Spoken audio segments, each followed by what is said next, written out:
You're used to extra time starting with these words. From New York, and we will get to that in just 1 second. But late breaking news in Major League Soccer on this Monday, July 6th, necessitated a different sort of intro. It is 6 p.m. Eastern as I record this. We recorded the show today at 11 a.m. Eastern before the big news came out in MLS. That news. MLS announced Monday that FC Dallas have withdrawn from the MLSisBack tournament due to 10 of the club's players and one member of their technical staff testing positive for COVID-19. Of course, the news had already broken that FC Dallas's game against Vancouver had been postponed. Now they will be pulled out of Group B, and we will have all the news, all the reaction on Thursday as it becomes a little bit more developed and we have more details. For now, here's the statement from MLS Commissioner Don Garber. Quote, given the impact of the number of positive tests on the club's ability to train and play competitive matches, we have made the decision to withdraw FC Dallas from the MLSisBack tournament. The health of everyone involved in our return to play has always been our top priority, and we will continue to make decisions consistent with that priority. For more, head to MLSsoccer.com or FC Dallas on social media and their website have details and quotes from Luchi Gonzalez, the head coach of the club, and President Dan Hunt. Quickly, the updated numbers from Orlando. Of the 557 players tested, 13 have been confirmed positive for COVID-19, 10 of those being FC Dallas players, and the remaining 3 from 2 other clubs. That's the news as of 6 p.m. Eastern on this Monday, July 6th. You'll notice in the show, we do not reference this news. We did not know the news. So keep that in mind as you listen. Enjoy, and we'll see you on Thursday, everybody. From New York, you are listening to Extra Time, driven by Continental from Vacaville, California. I'm Andrew Wiebe with my partners in soccer, David Goss, Charlie Davies, Matt Doyle. 3 days, boys. 3 days until MLS is back. It is finally here after what feels like an entire lifetime, maybe 2, certainly more than 100 days of waiting for this league to come back. We are almost there. Wednesday, 8 p.m. Eastern, Inter Miami, Orlando City, the first match of the MLSisBack tournament, the first matchup between these two, can we say presumptive rivals? I won't dare to come out and say that they are rivals now. They are close together. We think they might become rivals. I would never, in the position that I occupy, call them rivals before it was natural and real. Right, Doyle? Right?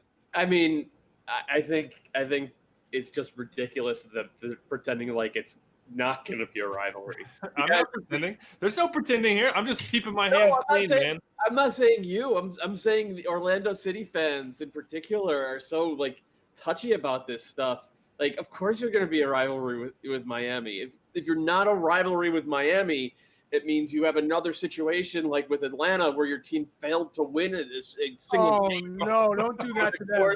Of 3 or 4 years. So if you want to yell at somebody about rivalries, don't yell at Andrew Wiebe about it. Yell at your team. Tell your team to go out there and get a dub for once against their next door neighbor. How about that?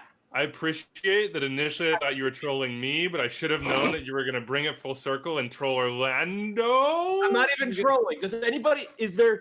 Point out a single lie that I said. Point out a single incorrect thing. Of course this is going to be a rivalry if the two teams go out there and play like they mean it. It has to be. That's what proximity breeds. But if it's not, we've already seen this. Or it means Orlando City goes years without winning a game till it just becomes another day on the schedule. I'm hoping it's not another day on the schedule, Wednesday, 8 p.m. Eastern. You got that on ESPN, TSN to check that one out, the opening to this whole tournament. We got a big show today. A little update on COVID testing, which we are going to do every single show because that's the world that we live in. Carlos Vela news, reportedly out. LA Times, Kevin Baxter reporting that first. ESPN confirming Carlos Vela, the reigning MVP, the best player in the league, the talisman for the Supporters Shield winners, not going to Orlando. Of course, you know he has a pregnant wife. I understand the decision. We'll talk about that more. Austin FC went out and spent a couple million on a Paraguayan 20-year-old attacker. We'll talk about that. That's their first signing. We will, of course, preview Orlando City Inter Miami because we'll be back on Thursday to wrap that one up and give you your full weekend preview. We got the Continental Tire Extratime Awards and a little bit of a spotlight on American and Canadian players in this tournament. Also, maybe the biggest news of the show, we need some help. What help do we need, you might ask? Well, we need an organization for the month of July. We gave $1,000 between all of us, the hosts of Extra Time, the hosts of the Call Up, the producers that help us make these shows possible. We managed to scrape together a G to send to Sacred Seeds and CJ Sapong's foundation to alleviate food deserts in Philadelphia. Well, we need another organization. We're doing this every single month. So please, please, please, please send us your nominees. Tell us why we should support them. Hopefully they're in MLS cities. Hopefully they have some sort of soccer, I don't know, some relationship to soccer, because that's what we do on this show, but they don't have to. So whatever you got, send us our way, 401-206-0MLS, extratime at MLSsoccer.com. Let's get right into it. These are the updated COVID testing numbers for Major League Soccer. This is from the 3rd and 4th of July. We're waiting for the 5th and 6th numbers to come out. 1,191 players, coaches, referees, club staff, league staff, and other individuals were tested for COVID-19. There were 2 positive tests, both of those players. So since June 28th, since teams started coming into the bubble, a total of 14 positive tests in the MLS delegation. 12 of those are players. We know that 11 of those positive tests came from the FC Dallas camp. They remain in quarantine, the entire delegation, to keep themselves safe and to prevent any sort of spread. There was a Minnesota positive test that was reported. That came back as a false positive. So that one is not a number of those 14, but the crew did confirm that the second test for their player came back positive. So they have one. Now, there are also reports, we don't have the confirmed data on this yet, about Nashville SC having up to potentially 5 positive players. Just a reminder, MLS personnel inside the bubble tested every other day. And the big news right now, as far as postponements go, this makes sense. It's logical. FC Dallas and the Vancouver Whitecaps originally were scheduled to start their tournaments on July 9th, on Thursday. That will be postponed to a later date. Stefano Fusaro, who's the sideline guy for ESPN at this thing, is reporting that Nashville Fire match on July 8th will also likely be postponed. That is the second match of the day after Orlando Inter Miami. The Orlando Sentinel had a report, what's today? Thursday? So no, Monday? Yeah, Sunday night, that more postponements will be coming. We don't have any official news on that. We don't know anything more than you do. I will say, personal opinion, Andrew Wiebe speaking only, that if health and safety are the number one priorities, we are going to have to accept postponements, because that means that the league, the clubs involved are doing what they have to do to make sure that their players, their staff stay safe, are in the right position. Right now, it's FC Dallas with a lot of tests concerning, we know that, and some scattered ones. There are a lot of teams that are not there. They're still coming. I believe the Rapids, Vancouver, Toronto, I think we're all traveling today. LAFC maybe as well later on tonight. I think there are 7 teams yet to arrive in Orlando, so there's still process to go with all those teams.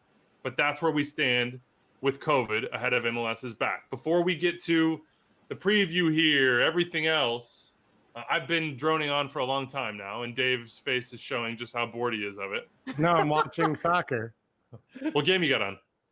Right now, Tottenham, Everton, because the Bremen game is at halftime with Josh Sargent setting up a beautiful own goal. This is very Bobby Warshaw of you. Do you remember the days? In. Do you remember when Bobby would literally so I already knew all the information. Fair. Bobby would just sit there and watch. And, you know, I get it. I get it. We're done with that. Where's your head at, Dave? How do you feel ahead of Wednesday? What's sort of bubbling up inside you? I think it's mixed emotions, and I'm sure that's what it is for the people that are down in Orlando. There's a level of excitement because I love soccer and I love Major League Soccer, and I've loved, you know, watching this league, and it's getting better and all the things that we've missed.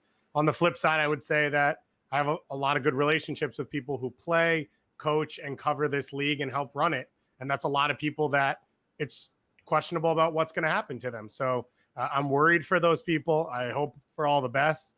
You know, I texted Luchi Gonzalez and said, I hope everyone's doing well.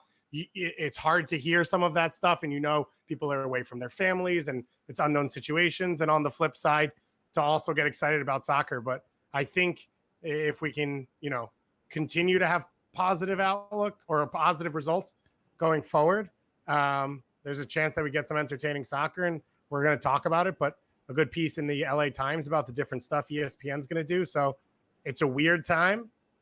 We've been saying that for 4 months. It's been a weird time for 4 months. And I think that's kind of continuing into this week. And I think that I agree with everything that you said, David, and I understand the skepticism and the concern. We all have friends who are down there, colleagues who are down there, people who, we've worked with for years, or in Charlie's case, worked with and played against and played with. So there's concern, and there's right to be concerned, but it's concern for, people in the community, whether it's Arizona or Los Angeles or, Washington, D.C. or Bangor, Maine, or all stops in between. So the testing numbers, once they've gotten to the bubble, have been good, have been encouraging. And we've also seen that, for context, we've seen that with the NWSL.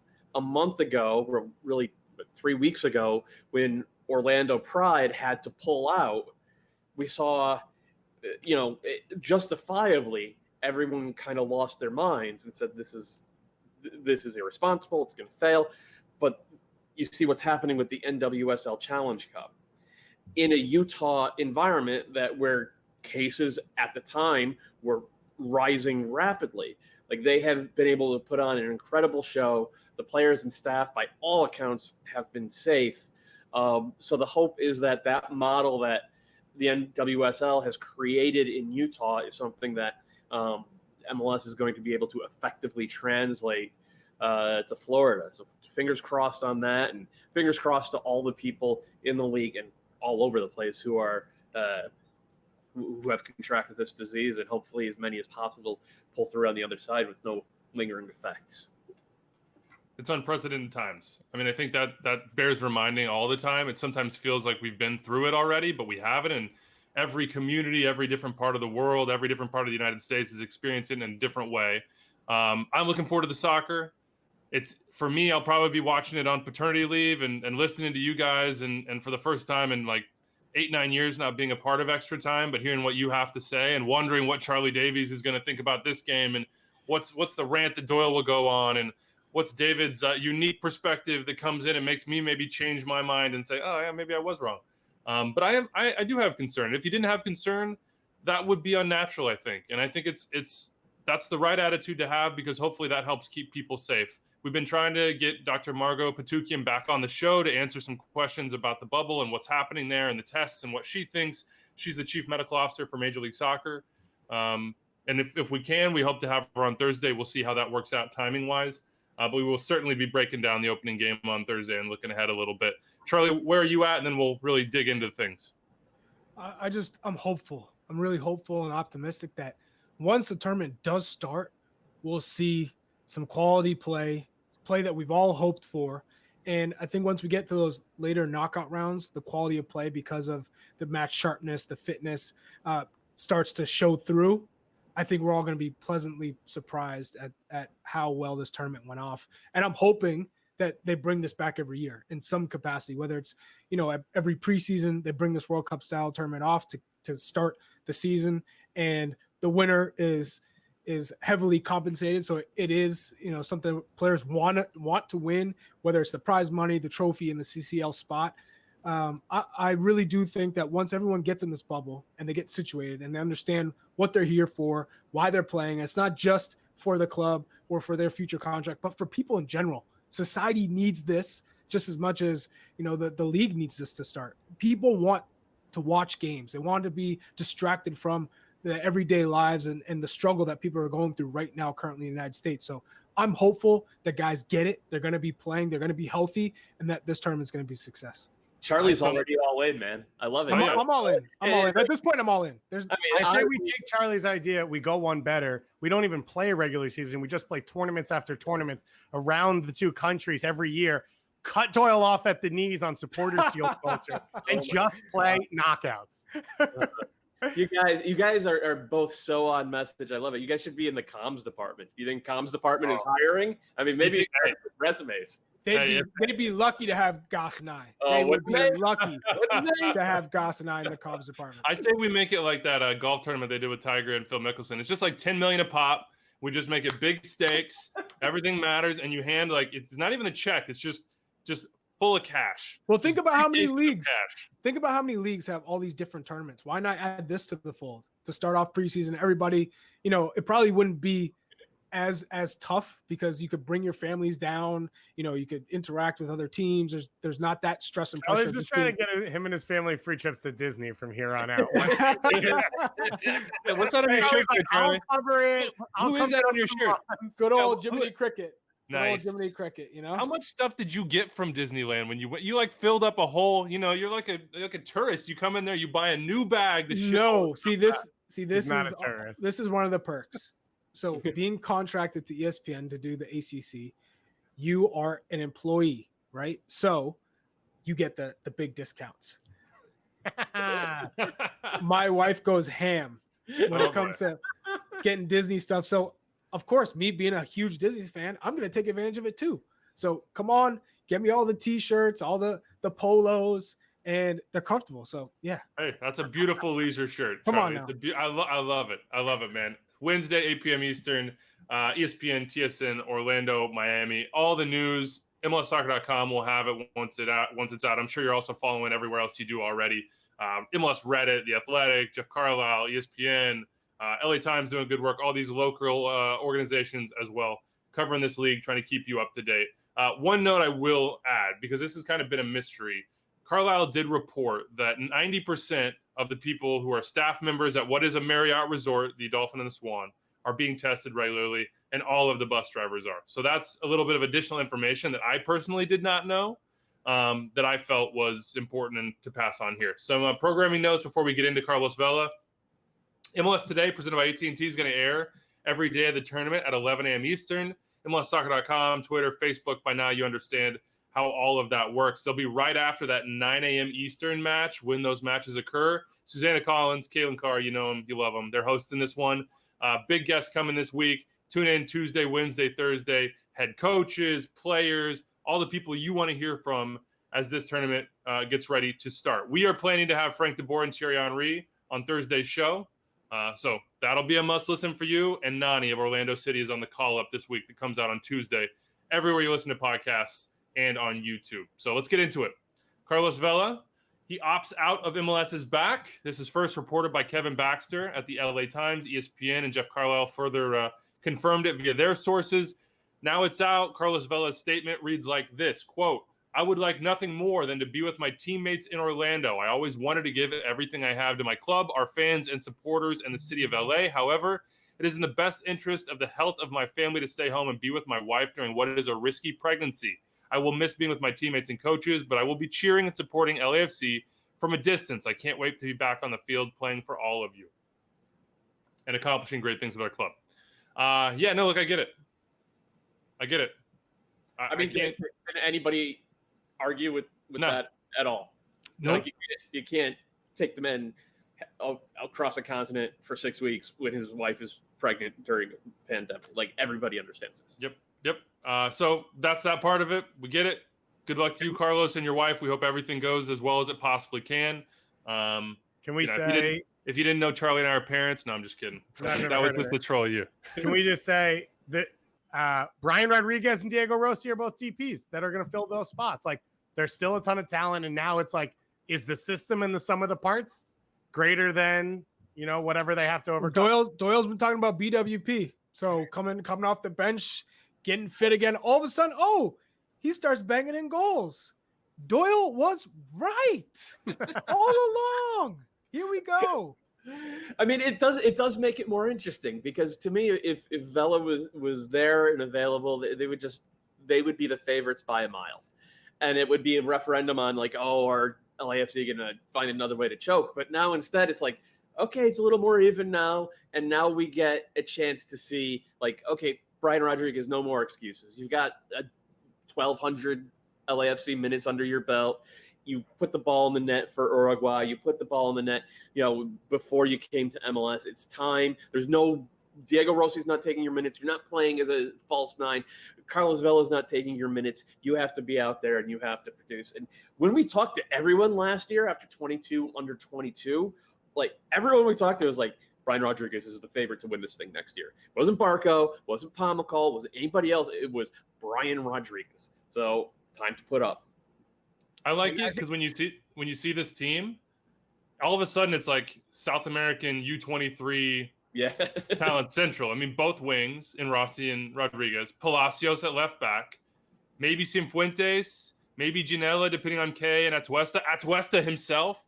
I mean, just the way they built this team, this was the perfect moment. And maybe it actually is a blessing in disguise for LAFC because we know who Carlos Vela is. Yeah. When he's on the field in this league, he's dominant, period. So now you had the guy who was we spent a lot of money on him, but he hasn't quite shown the final product. He has a little bit with Uruguay. And you're just saying to him, it's all yours, man. Go prove yourself. Go get a little momentum because when we come back for the regular season, whatever that is, Carlos Vela is still going to be Carlos Vela. And we need you to have had those moments of confidence. You talk about that all the time, Charlie, of like young attacking players. They need to feel that confidence. And maybe Rodriguez has with LAFC. Maybe all of us talking heads outside saying, where's the final product? He doesn't care. He feels like he's on. He feels like it's coming. It was just a matter of time. Well, now it's that time. He tweets back at the Extra Time account after every show complaining about his treatment. God, I don't think that's true. Liking every tweet that we put out about him, any little negative energy, just jumping on it. You also have to remember, Bob Bradley spoke this week saying Diego Rossi has been on fire. Just doesn't look like he's lost any sharpness. His fitness is through the roof. I mean, he just keeps progressing. And so they're like, we're happy with him. We think he's going to excel. He's the right man for the job. Brian Rodriguez, where he gains all of this momentum heading into the tournament, is now you don't have that obligation to always find Carlos Vela, to always make space for Carlos Vela, to always think about Carlos Vela when you're attacking, because you don't want to make him mad. You don't want to, not get him the ball when he's in the right spot, because, then you start generating those conversations where I don't like when he's on the field because he's not finding me when I'm in a good spot. So now you can play freely. You don't have to think about always finding the best player or the playmaker. You can be the playmaker and you can create for yourself. So that's going to be the biggest difference. It's like what we saw with Zlatan Ibrahimovic. Everyone was trying to cater to Zlatan and change the way they play. When he was off the field, sometimes you're like, wow, this is the LA Galaxy you want to see. They were free flowing, interchanging. There wasn't this need to just lump balls forward or play to Zlatan at every opportunity. So I do think Brian Rodriguez is going to show this tournament and excel, but Diego Rossi could probably make a case for himself to be the player of the tournament, as well as his dream move to Europe if that's an opportunity for him. And if Dio's on, fit, and hot, we know he can be dominant. He can be hat trick a game dominant in this league. It's a little different than the Galaxy.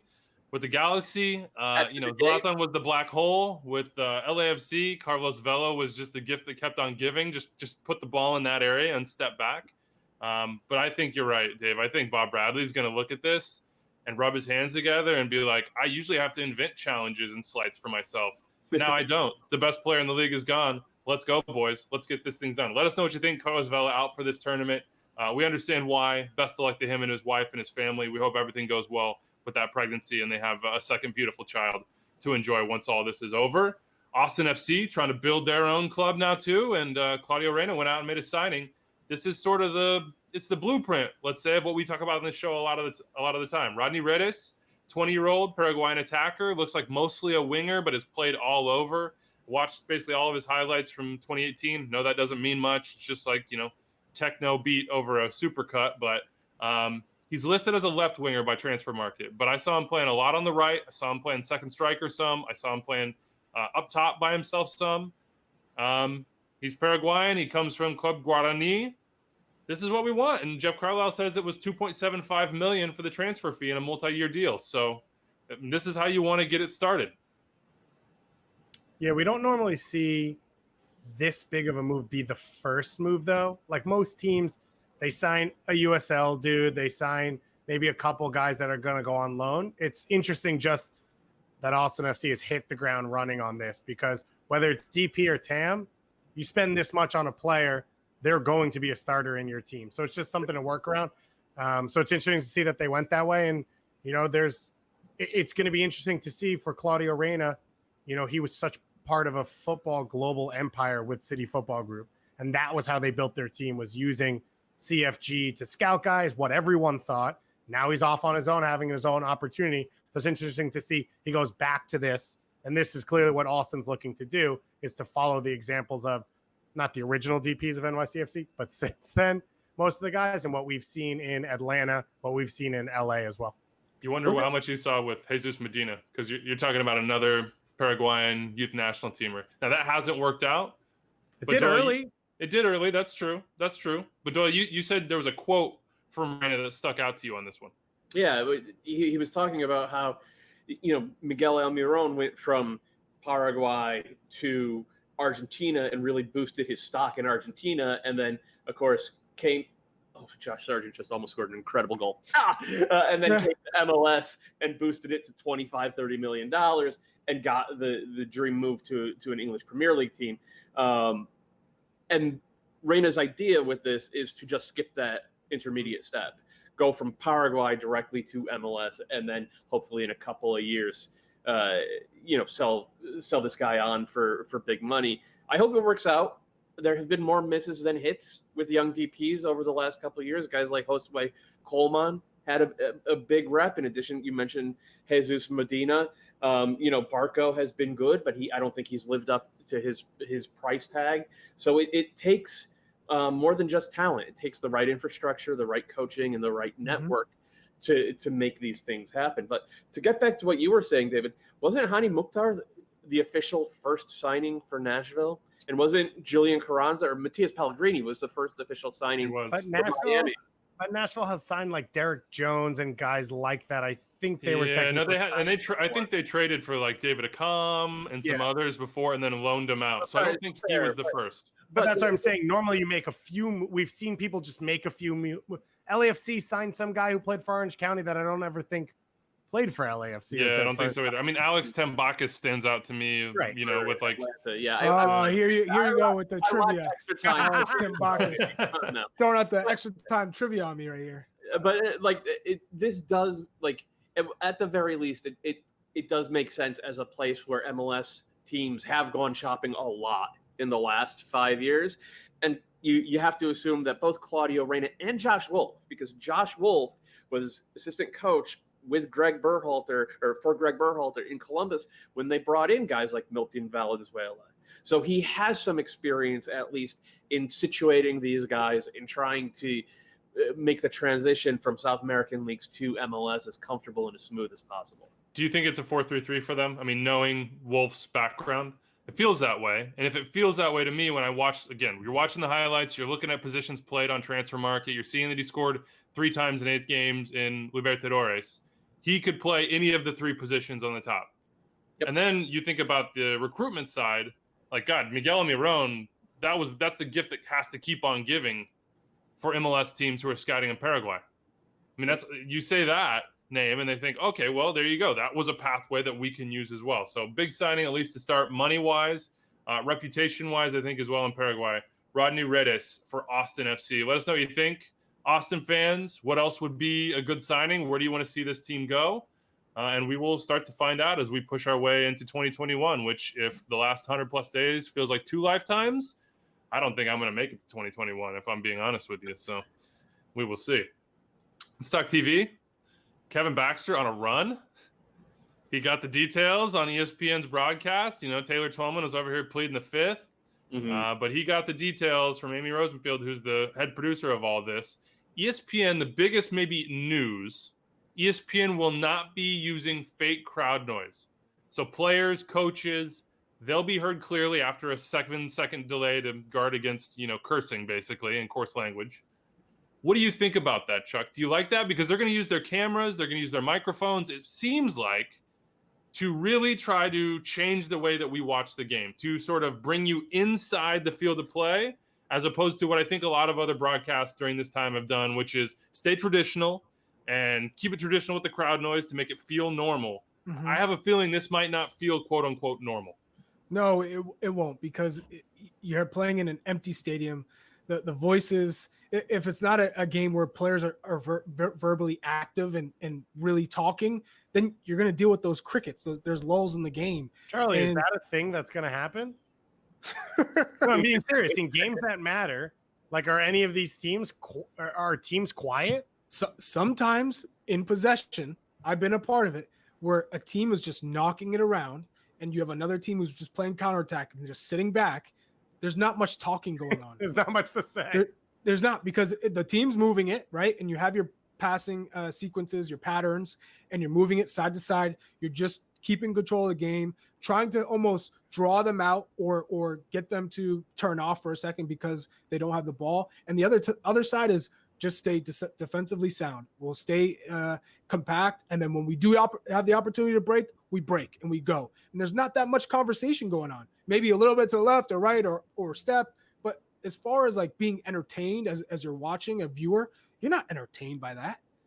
And for the pure fans, the pure soccer fans, they'll love it because you get an inside look of what, especially coaches for youth, right? You're getting a snapshot of what it really looks like from a professional standpoint, what they're saying, what the actual commands are from the players, the directions, what the coaches are saying. So you can take that all in. That's all valuable information. But for the general sports fan, the casual fan, when they watch, they're going to be like, I need a little bit more. And that's what the Premier League has done, is they've put that fake audience in, this crowd noise, to keep it still entertaining. So you can still be attracted to it by the sounds of the game. But in Disney, where there's not going to be fans and you're just relying on the players to speak and talk, sometimes you're not going to hear anything. And during those times, I think it's going to be tough to keep those viewers who are casual sports fans locked in on the channel. Well, Premier League broadcasts are already used to fake fans here in the U.S., so that was a sort of an easy transition for them. Go ahead, David. Did not see that one coming right now. I did.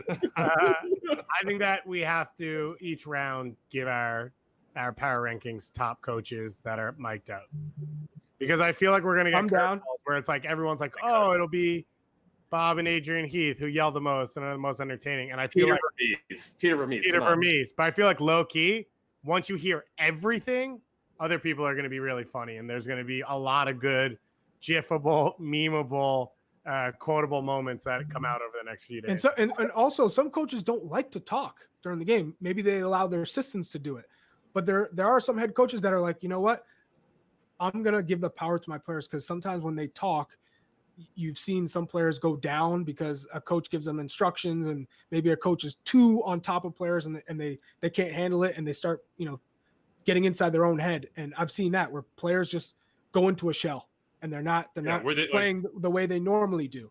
I don't want to be on his side. Like, hey, it's better in the second half when I'm on. Yeah, but now you don't have to worry about what side you're on, because you can hear the coach at all times. Exactly. I think it's going to be cool just in the sense of we've never seen this before. They'll have so many mics, so many cameras, more than they have ever had before in MLS broadcasts, more than 20. So that's double, basically, they say, what they normally use on ESPN for a broadcast. They're thinking about having drones that are almost like buzzing the field, giving you that NFL view, where you see the like on a line and you're coming up behind the quarterback. I mean, I want to see plays develop that way. I do have part of me that's Doyle in my head yelling camera one all the time.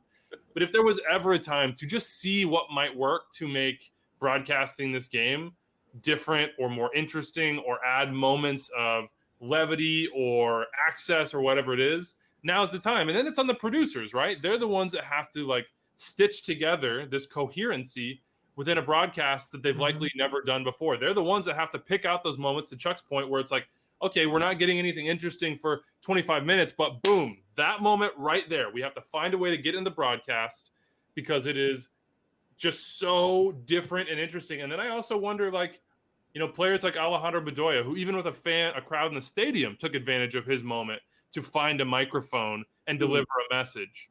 They're going to know where these microphones are. Coaches will, referees will, and that's also another place that I'm very interested to hear, the interactions with referees and players, and certainly players will know. How will they use their opportunities, their big moments, to basically be on stage, to score a goal, to have a big play, coming in off halftime, whatever it is, to deliver messages straight to people, because I think they may have that opportunity. The language, I'll tell you that. There's some players you got to watch out for. I'll tell you that. That delay is going to go from 7 seconds to 70. With the kids or what? Yeah.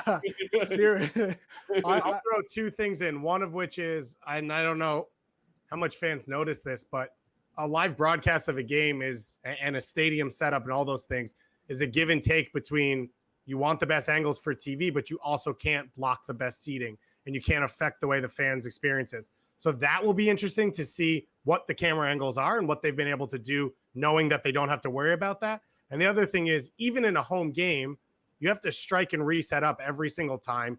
Let's say you play home MLS games. You only play 13 home games. Some get national TV. So it'll be interesting to see a crew that gets to work the same site over and over again, 2 to 3 games a day, how familiar they get, and to Weeby's point, how they get comfortable with using the different cameras and in and out and the drones and which mics they're using, how they're mixing the sound, all those things.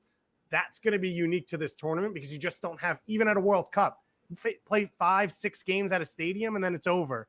So a lot of this stuff that's unique could play out with some pretty cool broadcasting. Yeah, I think it's going to be moment to moment, game to game. You have to remember ESPN's going to be learning at the same time that we are. And I did just read that the center referee is wearing the microphone too. So as a instant replay aficionado, that's going to be my favorite moment. I can't wait for that then. Yeah, that's some good banter going on right there. We'll see what happens, of course, when the tournament starts. ESPN is producing all these games, and the first one they'll do, in case I haven't beaten it into your skull enough here, Orlando City and Inter Miami, 8 p.m. Eastern on Wednesday, ESPN TSN. Let's just dive in here. Doyle, give us the lowdown on Inter Miami, man. It's been months and months and months since we've seen them, and we only saw them twice. Who are they? How will they play? What's interesting? Yeah, I mean, as with all expansion teams, it's very much a work in progress. That first game, they played a 4-3-3 at LAFC, which is about the toughest away match you could pick in the entire region, and they didn't look great. Second game, they switched to a 3-4-2-1 at DC United. They looked a lot better for 45 minutes in that game until Roman Torres' red card knocked them down to 10 men. They went on to lose 2-1, but I think it does stand to reason that they're going to go back to that 3-4-2-1. I think it'd be very similar to how Atlanta United play under Frank de Boer with Barco and Pitti in that 2 line, and it'll be Pizarro as one of them. It's an open question who's going to be the other one, because Matias Pellegrini was their big young DP signing, a winger from Argentina. He really struggled in the first 2 games. There doesn't seem to be a clear space on the field for him. Their other big young signing from Argentina is the center forward Julian Carranza, Argentina youth national team player. He missed those first 2 games. Robbie Robinson, the number 1 overall super draft pick, started in front of him, was very good. But Robinson is going to miss this tournament for personal reasons. It's not COVID-19, but he's going to be away from the team. So this is a chance for Carranza to get out there and to do his thing. It's a chance for Rodolfo Pizarro to show that he's worth $10 million and that he can be as good in the league as he is with Mexico. Because he's been awesome with Mexico since Tata took over, but he hasn't been particularly good over the last 3-4 years in Liga MX. In fact, you could argue the last time he was really good week to week in Liga MX was when he was playing with Santos Laguna under head coach Diego Alonso. So there's some, synchronicity there. There's not Santos Laguna, excuse me, Pachuca. Under Diego Alonso. So there's a lot of stuff pointing to them having the material to be good. Will Trapp and Victor Ulloa working together in deep central midfield. Neither of those guys can move all that well, but if you play them as a double pivot, they can both spray, they can hit wing backs on the overlap, and then you have the solidity of 3 center backs behind them. Leandro Gonzalez Perez will not be one of them for this tournament. He is a TAM signing, and he has been ruled out, but they do have some promising young South Americans. They have a veteran leader in goal in Luis Robles. I don't think they have enough to win it, but they certainly have enough to be really, really entertaining. And don't bet against Diego Alonso in any sort of tournament setting. That's something they learned in Mexico. Give me the Orlando side, Dave. New head coach there as well, Oscar Pereira. He's going to know Diego Alonso. They matched up before very recently. Yeah, they played 2 games to open the season. The first game against RSL was a brutal soccer experience just for everyone involved. It's a non-soccer experience. Yeah. The second game against Colorado, they went on the road. Their lines were pretty clean. They hung in there. They battled. They lost on a late free kick for Drew Moore. Nani didn't play in either of those games because of a suspension that came over from last season. They've got 2 new center backs that both got the opportunity to start. It was a 5-man back line. So it'll be interesting to see for Pareja, does Nani slot in as one of the 2 forwards? If not, does he change to a 4-3-3 and sort of try and use Nani the way he was able to use Castillo in Dallas at their peak and moments like that.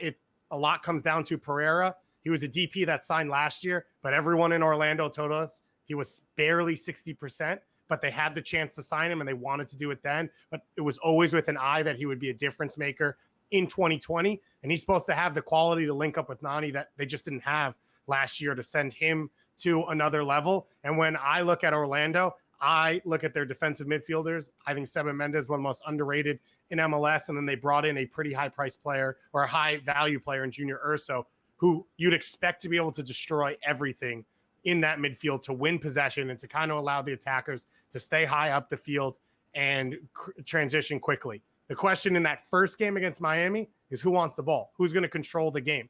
Does Orlando cede possession to Miami, a team that's never really played together before, because they're a little bit more comfortable with it? Or do they come out to open up this tournament technically in their home against a new rival, as Doyle has already bagged on them? The last rivalry they started hasn't gone so well. So do they feel a need to come out and try and instigate the game and create? So it'll be interesting to see. But for Orlando fans, you've got a lot of new pieces, a lot of new toys that you really haven't seen work together at all. That should, you get a good opportunity to at least get 3 games of it here. Big question at center forward. I think it's got to be Dom Dwyer if he's healthy. But, Benji Michel, we talked to him, Charlie, on the kick around. He seems like an interesting guy who had a couple big goals down the stretch for him. Teshwa Akindele, Sergio Patino. I mean, DK's here. We haven't even said his name. He's one of the top picks in the Super Draft.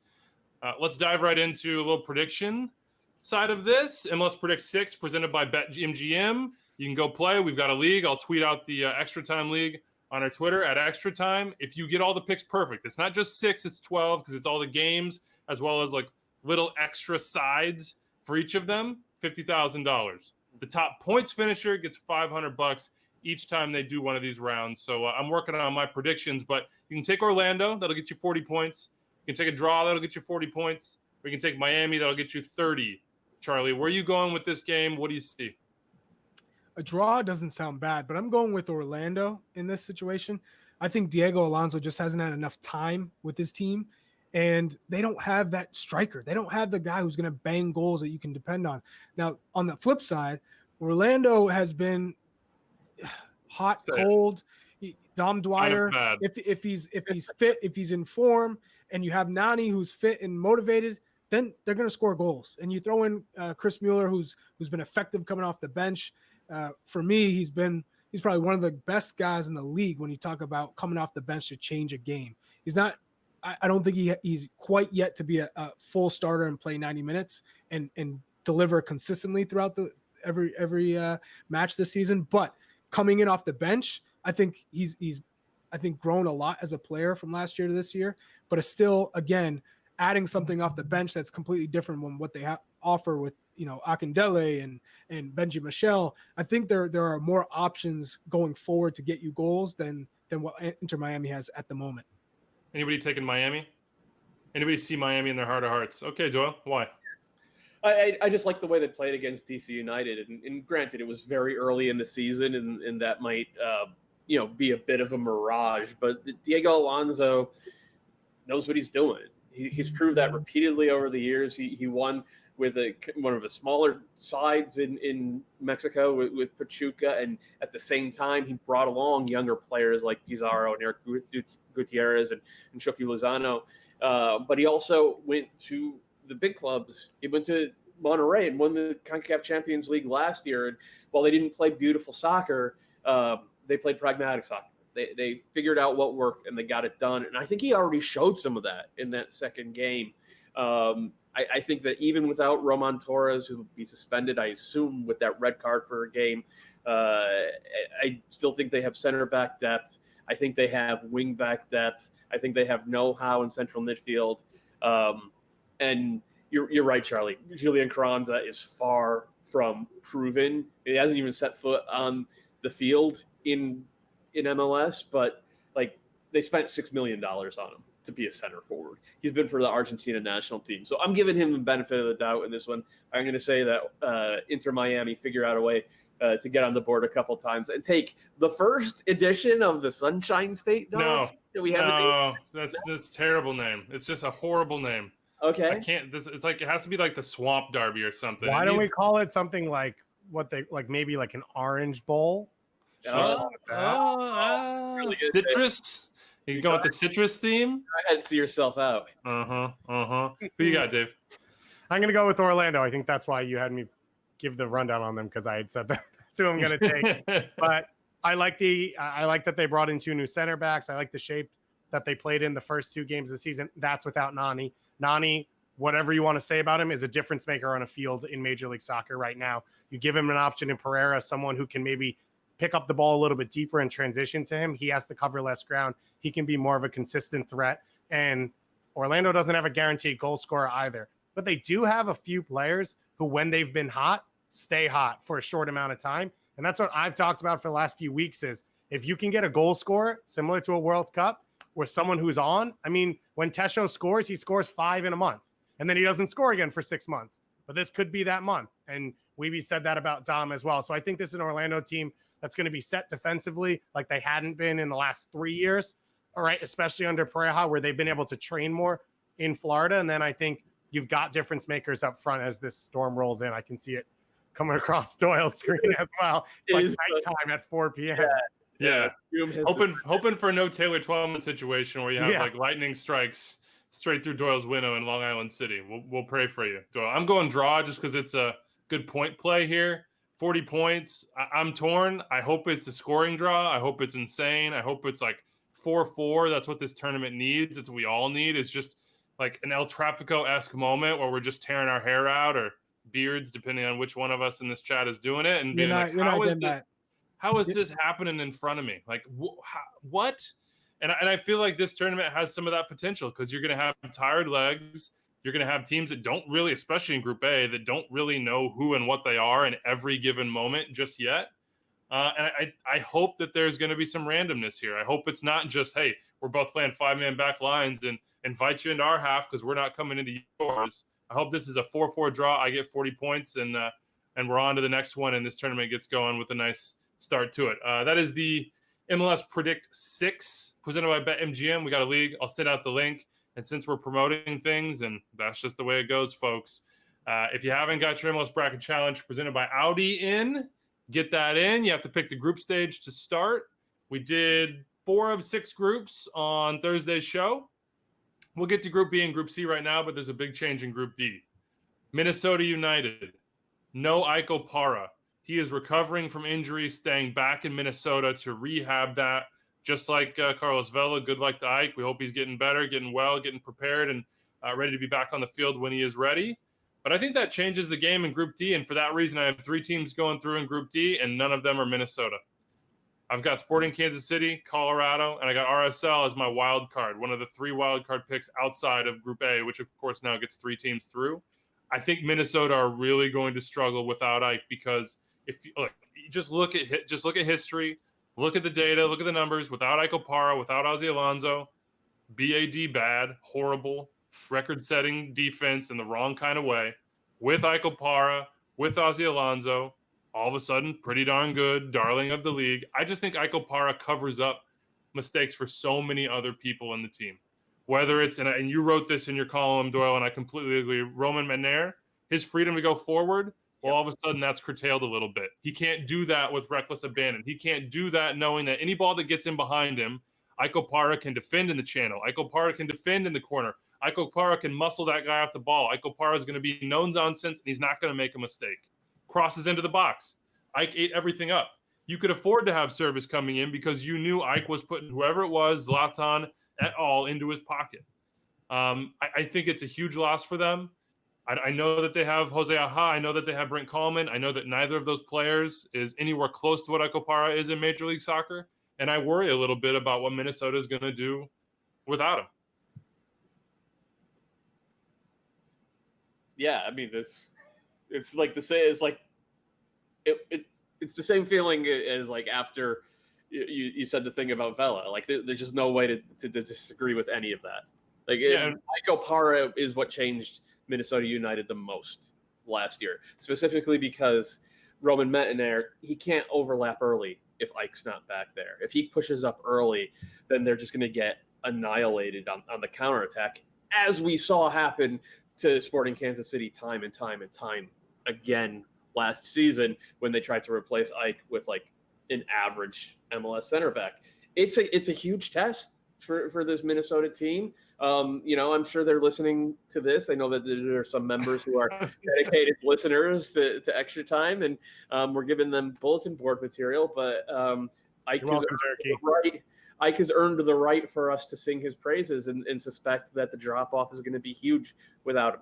I think it's also, sometimes leadership can be overblown, but I also think that this team needed sort of a mentality switch. They needed a person to come in and sort of say, this is the way it happens. And the way you did it before was not working, and it's not the way it'll continue. And I think Ike and certainly Ozzy were big parts of that. And we've heard that on this show from folks. So TBD for Minnesota United, but that group is tough. Sporting Kansas City, Colorado, RSL. You already basically had 3 potential tournament contenders there to deal with. So we'll see what happens. We did not hit Group B, though, on Thursday, Charlie. And there are, lots of unknowns in Group B, starting with FC Dallas and the 11 members of that delegation that are currently having had positive tests for COVID, and the rest of the team in quarantine, unable to train. So that's a huge unknown. But the one certainty is Seattle, right? I mean, this is the team from the start that we looked at and said, no excuses. You get through, you go on a tournament run because that's what you do. That's what the roster you've constructed is designed for. Is the defending MLS Cup champions, and you're looking at Raul Ruiz, Jordan Morris, Nico Ladero. I mean, and then they added João Paulo. You have Gustav Svensson. You have Calvin Leerdam. You have Stefan Fry. You have all these pieces that are still intact that are going to make you strong. And they're one team that is ready to hit the ground running. When I look at teams across MLS who have played together, who have dynamic players, who can play so many different styles, whether it's, sit back and counter, whether it's keep possession, dictate tempo with Nico Ladero, whether it's being a little bit higher up the field and pressing, whether it's using the outside backs to get forward and whip in balls, they can hit you in different ways. And they're a team with a lot of veterans, leadership, and you're talking about the game breakers when you talk about Zion, Jordan Morris, Zion, who is just an athletic freak who can score goals, who can push this team. And I think this year is where we see him taking another step forward in his game, just being consistent and being getting the goals, getting the assists, being a little bit more aggressive in the final third. I think this is the year where he stays healthy and makes that jump. So Seattle Sounders is the team we got to be focusing on here because they have everything put in place to win this tournament. I'm going to say one name because I know Sounders fans will be saying it internally because we did not say it, Christian Roldan. I think a tournament like this, I think of players like him and Alejandro Bedoya, just sort of like guys that can grind, but guys that have a special moment in them and will change it just with their competitive nature. I think he's there. Before we get to Group C and you, Dave, Vancouver or San Jose, which has a better chance to finish second to get through this group? That's you, Charlie. I'm going San Jose. Okay. I mean, I do think Dallas is going to get out of this group in the second place. I think they just have a lot of depth. But wild card, I have San Jose getting through to the next round.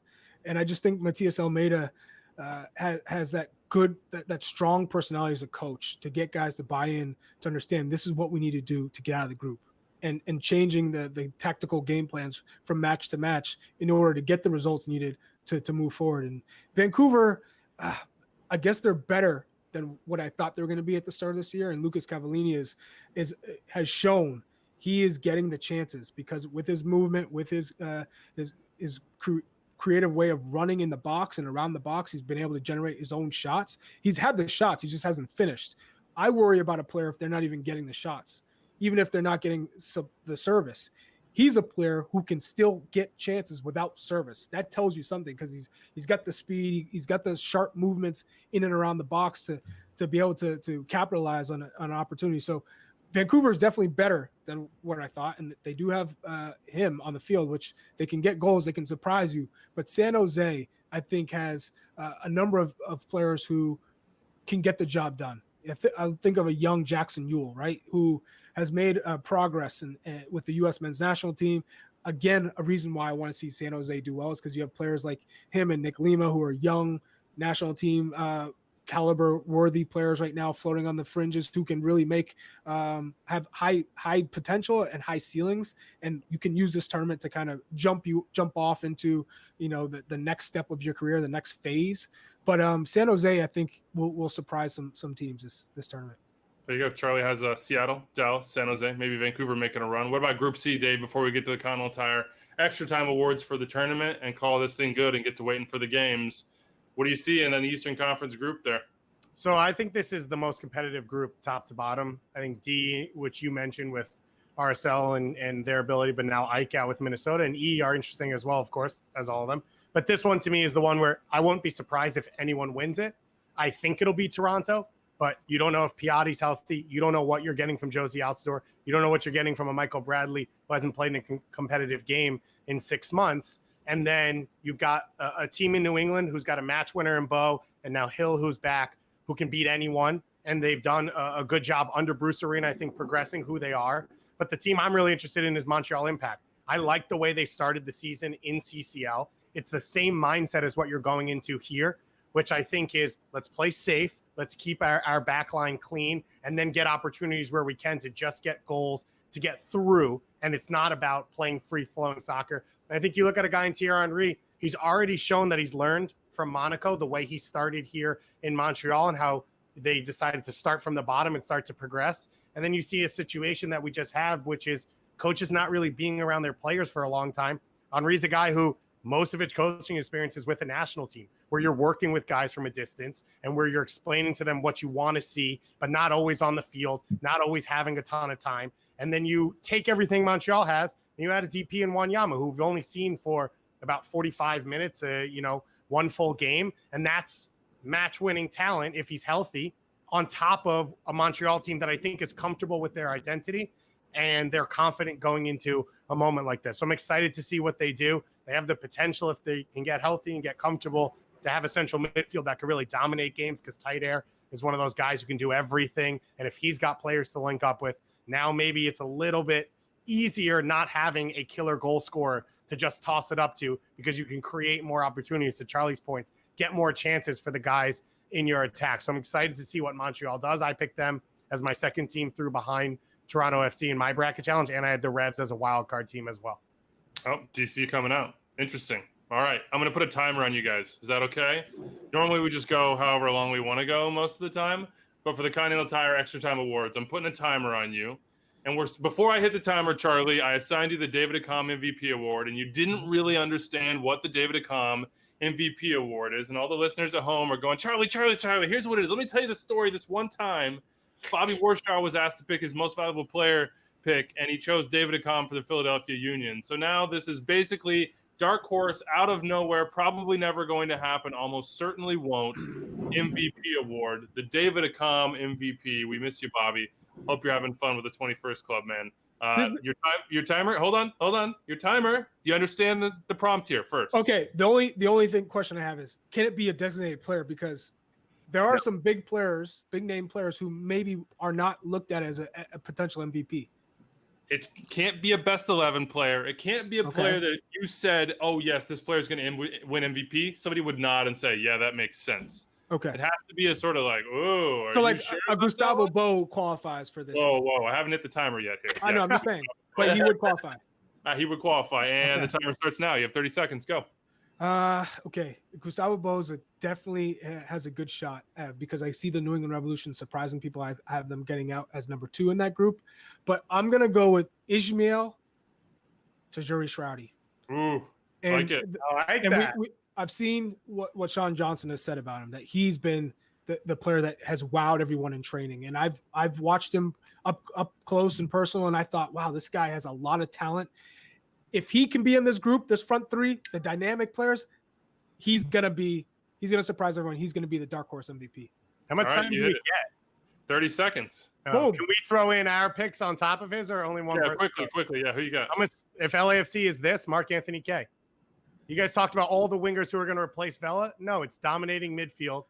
And those guys don't get MVPs. Come on now. It's all about the goals and assists. 2020 midfielder gets MVP. You have no idea what's happening. He's like, give me the measurables, man. All right, Doyle, you have the Ozzy Alonso D-mid of the tournament. Nobody awards or honors defensive midfielders the way that Extra Time does. Ready, set, go. 30 seconds starting now.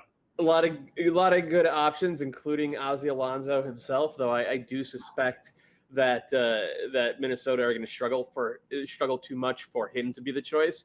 So I am going to go to LAFC. I'm going to say Eduard Atuesta. We saw what he did last year, where he was the best D-mid in the league right until that game against Seattle. I think he'll have learned from that. I think he'll be a little bit more well-versed in the dark arts. And I think even without Carlos Vela, LAFC are going to win the thing. Oof. That's professionalism, Charlie. Oh, yeah. Hey, I was under 32. You were like 36. Yeah, you were like 44-ish. Oh. I turned off the noise on you because I didn't want to hold you to too hard of a standard there. Do we count João Paulo as a defensive midfielder? Or is that only Gustav Svensson? I think João Paulo, watching him the first 2 weeks of the season was an absolute joy. I think he's going number 8 for me. He's not a 6. He's an 8 for me. Wow. Change the rules on me. All right. Dave, you have the MLSisBack fullback of the tournament, and we start now. I'm going to go with 2. I'm going to start in Colorado at left back with Sam Vines. This is a team that a lot of people like, and he's a huge part of getting forward. Sam Nicholson leaving as well. So maybe some question marks. Who's giving you that attack? I think Sam Vines gets into the attack. This was going to be a big year for him, and he understands what's needed to sort of push into the national team conversation. And then north of the border, I'm going to go with Zachary Broguillard, who was a huge part of their attack as they got into the MLS season, because they'll play with 5 in the back, and he'll get opportunities to fly forward. I use this music as if this is the noise. And whenever I want my kid to do something, I use the noise because the noise is unimpeachable. Need to go to the bathroom? Oh, the noise is going on. You got to go. Have to go to bed? The noise is on. You got to go. And I guess I'm up next with the young player of the tournament presented by AT&T, and my timer starts right now. I want to say Brendan Aronson because I think he's going to have a really big tournament for this Philly team. I think he'll get the majority of the minutes at that attacking midfield spot, and started to show the beginning of last year or this year and the late part of last year that he has the final product coming out of him. But I'm going Ezequiel Barco, the young player of the tournament, because I think Atlanta United not somehow, it's because Joseph Martinez, we're sleeping on him. This is Barco's tournament to really shine. He is going to shine with Pity Martinez. He's the young player of the tournament. And I got it in. Why did you say Pity Martinez there as well? Why do you have to throw in one more name? Because I think if it wasn't if he didn't have PT, he would not have a chance to be in this discussion. You were starting a list, Andrew. Just admit. 2 players is not a list. 2 players is not a list. With PT Martinez, Mateus Rossetto. Oh, you said Rossetto. I didn't say Miguel Almiron, Tito Villalba, Mario Williams. I don't think. Did you say Eric Remedi providing backup for him? Recovery? No, you didn't. What about Miles Robinson? Is he going to be a starter? What about Jake Mulroney? Did we say his name? No, we didn't. Jake Mulroney guy. All right, give it to me. What's next? The next one is the American Player of the Tournament. Basically, David and Skokie hit us up and asked what we should be rooting for as national team fans, and we'll do this on the Canadian Player of the Tournament too. But who's the guy you're watching? Who do you think will be the top one? I think Jordan Morris was a great shout. That would be the one I would go to immediately because I just think he has the potential to just fill it up. But how about this? What should U.S. men's national team fans be rooting for? Whether it's a player to get more time or a guy to stand out, Doyle. I mean, what would it be that you would be rooting for? Josie Altidor's hamstrings during a summer tournament. Josie's still the best center forward in the U.S. national team pool. I just watched 87 minutes of Josh Sargent as we've been doing this podcast. I've been watching. Sargent has come a long ways over the last 2 months. I think he's been a lot better, and he needs to continue to get better. Josie Zardes is reliable. There are other interesting young players. Josie Altidore, when healthy, is still the best striker in the U.S. national team player pool. Yes. Root for him to be fit. Root for him to stay fit. Frankly, I think root for him to stay fit through November of 2022, because I think there's a decent chance he'll still be the best center forward in the U.S. national team pool at that point. If you want to go top end, it's Josie Altidore. Yeah, that's the biggest bang for your buck, for sure. And for me, Weeby, it's all about getting these guys on the under 23 team some time, because we all want to see the U.S. under 23 team make that Olympics, right? And potentially get a medal. And we always say, what if Gio Reyna can be, Christian Pulisic, Weston McKennie, Tyler Adams, if they can all be a part of that under 23 Olympics. We finally have, for sure, I think we'd head into the tournament as favorites. And it gets me giddy thinking about it. All those players on the same field at the same time. Charlie's marching in Beijing in his mind right now. Oh, yes. Don't forget Hong Kong. Oh, don't forget it. Don't forget it. But you look at Jeremy Abobasi, Jesus Ferreira, who I think has so much talent and his potential is through the roof, getting more minutes, getting comfortable and scoring goals and being consistent. Hassani Dotson from Minnesota. This is a player who can play so many different positions, and he's super talented. I think he has the right mindset, and he goes into matches, and he gives me that feeling that, man, this kid has it all. He just needs to get playing time, consistent playing time and opportunity, right? So seeing these players get minutes and then continue to use that as a platform to continue to play and build off of that, that's what I want to see. Jackson Ewell, Paxton Pomagol, Georgi Mihailovic, these players get meaningful minutes and do something with it. That's what I want this tournament to be about. That was to get healthy, right? I mean, that's priority number one, no matter what. Like, regardless of any of this other banter that we have about soccer in this tournament, like, yes, get healthy, guys. But also because we want to see Reggie Cannon and Paxton and Jesus have this, like, big stage moment to continue progressing their career. Mm-hmm. Also, to Charlie's point about qualifying, Olympics, whatever, there's a high-level tournament. What do you do with 3 games in 15 days if you're Jackson Ewell and you need to cover how much ground in the heat? How do you react? How do you handle yourself? Another couple names in central midfield, Busio, James Sands, or Keaton Parks, whoever's going to get an opportunity there. That's young guys. And the thing that's interesting to me, and I don't know if it'll even happen, Seattle has signed even more homegrowns. They have a great starting lineup, but in the depth, in a tournament like this, does Danny Leyva get a chance? Does Josh Atencio go in as center back depth? Does Bawana get an opportunity? Does Dablier back someone up at fullback? You have a ton of guys who have made a difference at the youth ranks, and Seattle has invested a ton of money in their academy. They're one of the best in MLS right now. How do you push those guys through to the next level? I would say potentially playing 7 games in 30 days. That's the time where you start to give them some minutes and see what they could do. We thought this summer would be big for those players because we thought of the national team duties for all of the first team players like Lodero and Rui Diaz and U.S. national team players, Nations League and all that stuff, but maybe they get an opportunity here. Can I go with a little bit of a troll one to finish us off before we go to Canadian player of the tournament? Yeah. Efra Alvarez takes over on one of the wings for the LA Galaxy. Just kills it. Just has an incredible tournament, and then somewhere, somehow, some way decides, you know what? I think I actually do want to play for the U.S. I take that. That feels pretty good.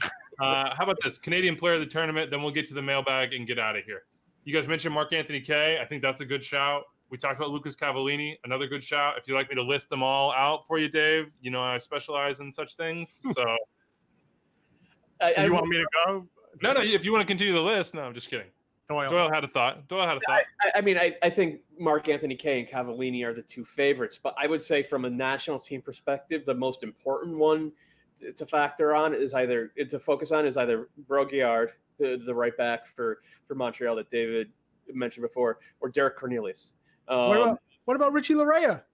Larea is in there as well. I like him and Broguillard equally, but let's give Montreal some love because Weeby always forgets they exist. But Cornelius, that's BS. You know that's Cornelius is a young, imposing center back.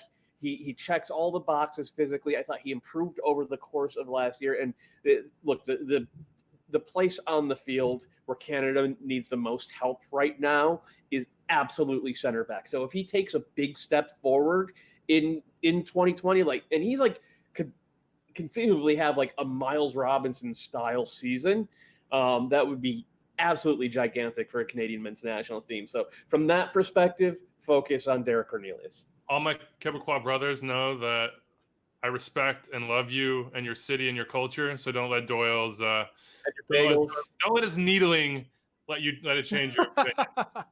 Richie Larea, though, I'll be watching him as well because there were times last year where he was just instant game changing ability.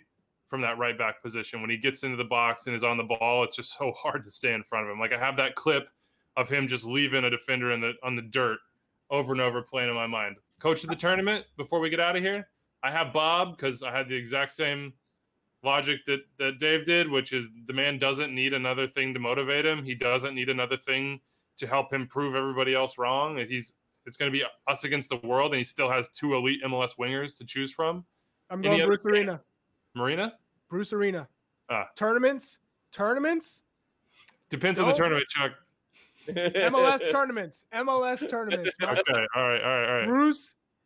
Bruce knows how to get results and get through and progress. And you're talking about Carlos Gil, Gustavo Bo, Adam Buxa, the attacking options going forward. I really do like what the Revolution have. And if Bruce Arena can get them to play the way that they know how to get results and progress through the tournament, he's got to be the nomination for coach of the tournament, because they're not even, I don't even think people have them getting out of the group. Of course, it's a very difficult group because anybody can win, but I don't think too many people have them getting out, at least not as a 1 or 2. I'll just throw this out there. 6 Degrees of Kevin Bacon. You've got a tournament. You've got Bruce Arena, who's in their group, Toronto FC, Torrenston Frings. Bad. Then you've got Montreal, who Nesta played for, 2006 World Cup. Italy was a good performance, but not a win. Bad. So Bruce Arena might be cursed in this group. Who knows, Charlie?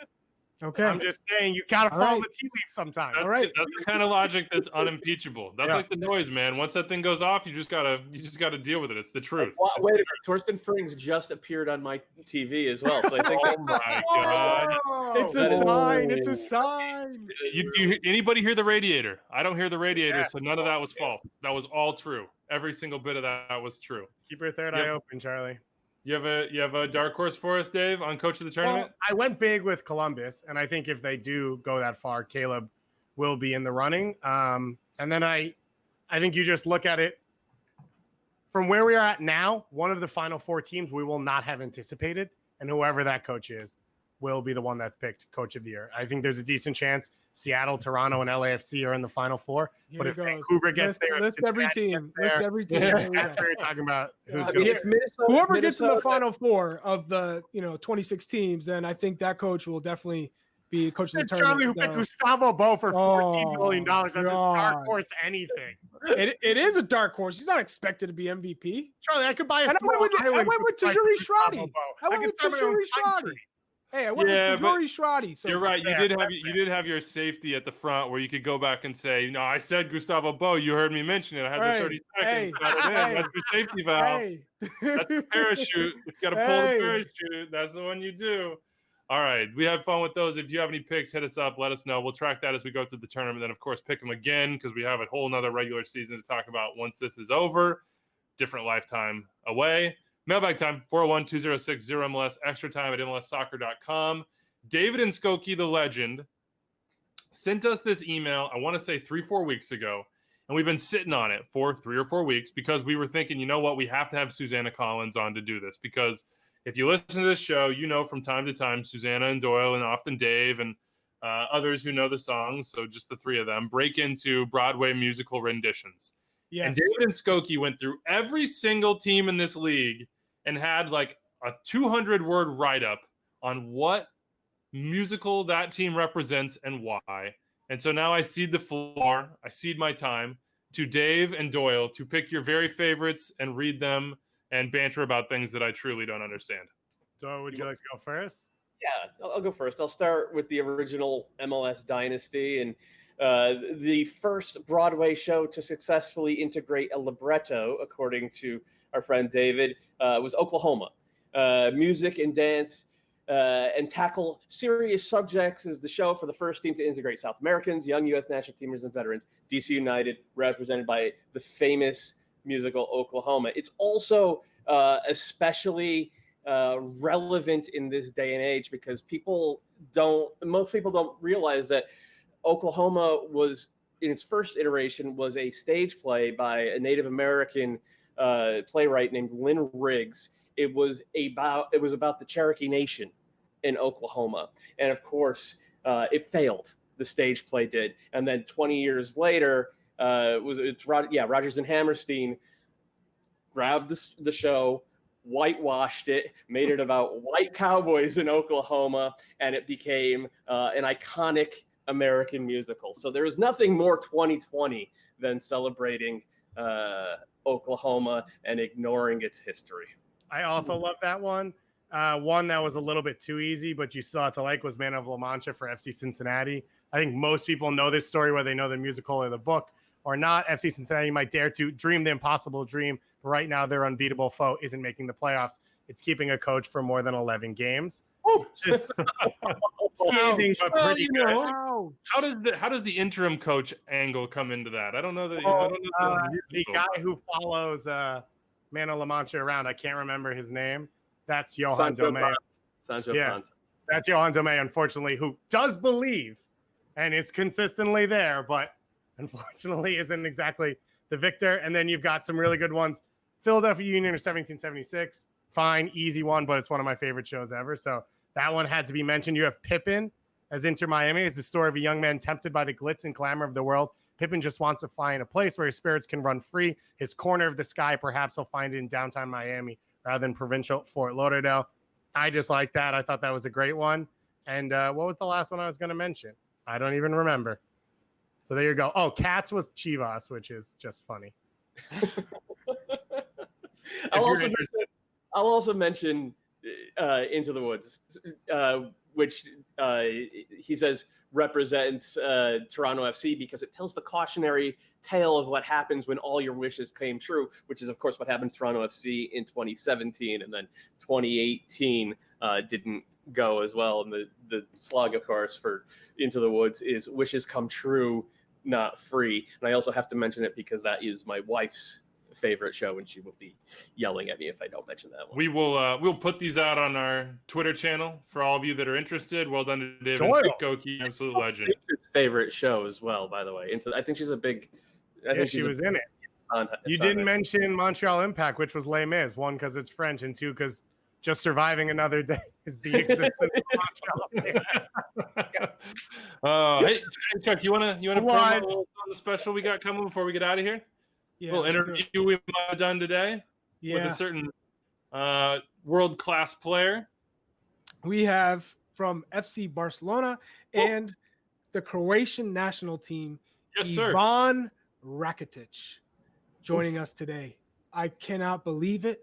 He's going to share some great stories about Lionel Messi and coming through the ranks of Schalke as well as Barcelona, how he's been able to play over 300 games and score 50 goals in La Liga. Just an incredible interview. Cannot wait. Let's do it. He talks about MLS too. He likes the league. He likes the country. Here's the surprising interview. He liked Iowa.